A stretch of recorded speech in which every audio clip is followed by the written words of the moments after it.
The story of Crunch Punch is also the story of the Voidz. Crunch Punch took 4 years to write and assemble, and this is the story of how it came together, which also mirrors the story of how the Voidz formed as a band. The Strokes got together to record a follow-up to First Impressions of Earth, but things started off poorly.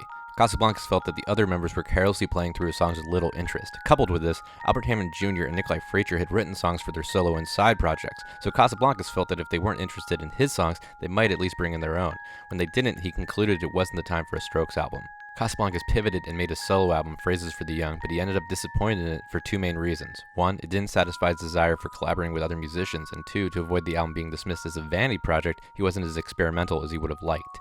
It was these three factors that cleared the path to forming the Voidz, the other Strokes members being uninterested in collaborating, the solo project not satisfying that need, and the solo project not being true to what he wanted to do musically. Alex Karapetsis and Jeff Kite were in the touring band for Phrases, and Casablancas had connected with them, continuing to play with them in LA after the tour as the band Goat Meal.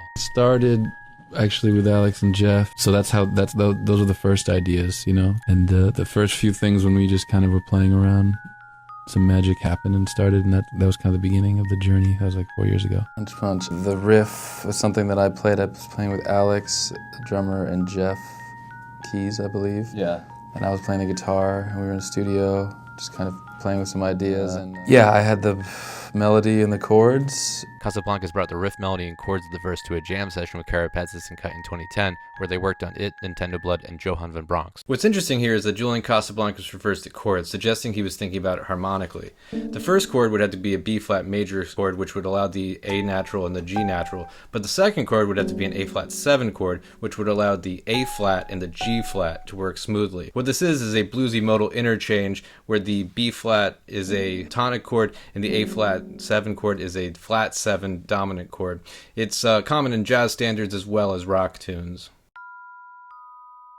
It didn't get joined with that chorus until much later. That was a chorus we did maybe a year or two later. Really? It was in a different song. A year or two later, the group was working on a different song, but scrapped everything except the chorus and combined that with the Crunch Punch verse. Jake bVII joined sometime in early 2011, judging from his presence on I Like Tonight, and while we don't know if he was involved in the sessions where these two songs were merged, it is interesting that the bass is much more complex in the chorus than the verse. Compositionally, it's interesting to think about what they saw in these two pieces that connected them. It's likely they thought the descending guitar riff resolved well down to the key of G flat because the A flat and the B flat in the riff were the second and third degree of that G flat key. It's also likely that with the C flat in the bass line, the contrary movement as to a step up from that riff created a lot of harmonic interest, and thus was a pretty rich harmonic pairing that they chose. In between the verse and the chorus, all the other parts are things that happened, little jam, cool moments. The bridge is an interesting development from the verse and chorus because while the verse was in B flat major and the chorus was in G flat major, the bridge moves a semitone up to C flat major or sort of an A flat minor. It's ambiguous. The first part of the bridge has a guitar riff that's in a sort of hardcore style with a strong distortion on the guitar and a tritone to create a lot of dissonance. The tritone is here.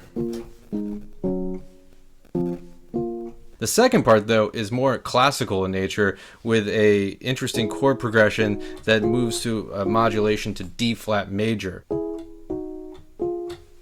It's subtle, but it's really cool. And this is a great representation of the sounds that the Voidz were trying to combine to create new and interesting music.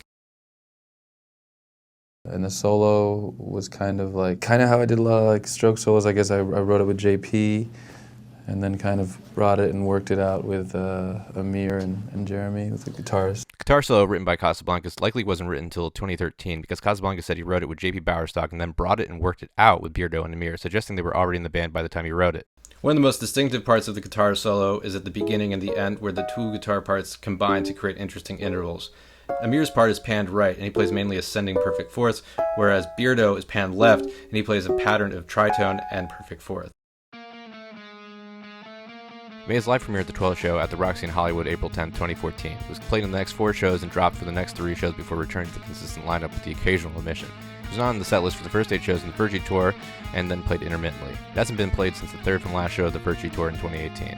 Crunch Punch developed in parallel with the Voidz and is therefore an interesting representation of how they came together as a band.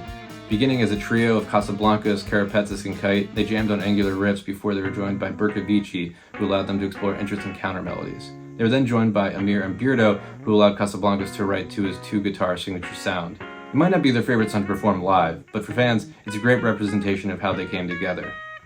Thanks for watching. If you enjoyed this video, consider liking and subscribing, because I have more videos coming on Crunch Punch and the rest of the Tyranny album.